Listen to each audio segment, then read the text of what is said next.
ಲಿಂಗಸ್ಕೂರು ತಾಲೂಕಿನ ಚಿತ್ತಾಪುರ ಗ್ರಾಮದಿಂದ ಟಾಟಾ ಏಸ್ ವಾಹನದೊಂದಿಗೆ ಲಿಂಗಸ್ಕೂರ್ನಲ್ಲಿಯ ಮೃತ ಕಾರ್ಯ ಮುಗಿಸಿ ವಾಪಸ್ಸಾಗುತ್ತಿದ್ದಂತಹ ವೇಳೆಯಲ್ಲಿ ಟಾಟಾ ಏಸ್ ವಾಹನ ಪಲ್ಟಿಯಾಗಿ 15 ಜನ ಗಾಯಗೊಂಡ ಘಟನೆ ಆನೆಹೊಸೂರು ಗ್ರಾಮದ ಬಳಿ ಜರುಗಿದೆ. ಅದೃಷ್ಟವಶಾತ್ ಯಾವುದೇ ಜೀವಹಾನಿ ಸಂಭವಿಸಿಲ್ಲ. ಸಣ್ಣ ಪುಟ್ಟ ಗಾಯಗೊಂಡ ಘಟನೆ ನಡೆದಿದೆ.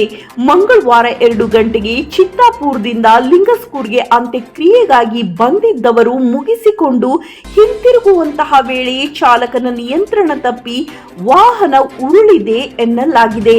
ಗಾಯಗೊಂಡವರನ್ನ ತಕ್ಷಣ ಸ್ಥಳೀಯರು ಲಿಂಗಸ್ಕೂರು ತಾಲೂಕು ಆಸ್ಪತ್ರೆಗೆ ದಾಖಲಿಸಿದ್ದಾರೆ. ಅದೃಷ್ಟವಶಾತ್ ಯಾವುದೇ ಪ್ರಾಣಾಪಾಯ ಸಂಭವಿಸಿಲ್ಲ. ಘಟನಾ ಸ್ಥಳಕ್ಕೆ ಪೊಲೀಸರು ಭೇಟಿ ನೀಡಿ ಪರಿಶೀಲನೆ ನಡೆಸಿದರು. ಪ್ರಕರಣವನ್ನು ದಾಖಲಿಸಿಕೊಂಡು ಮುಂದಿನ ಕ್ರಮವನ್ನ ಕೈಗೊಂಡಿದ್ದಾರೆ.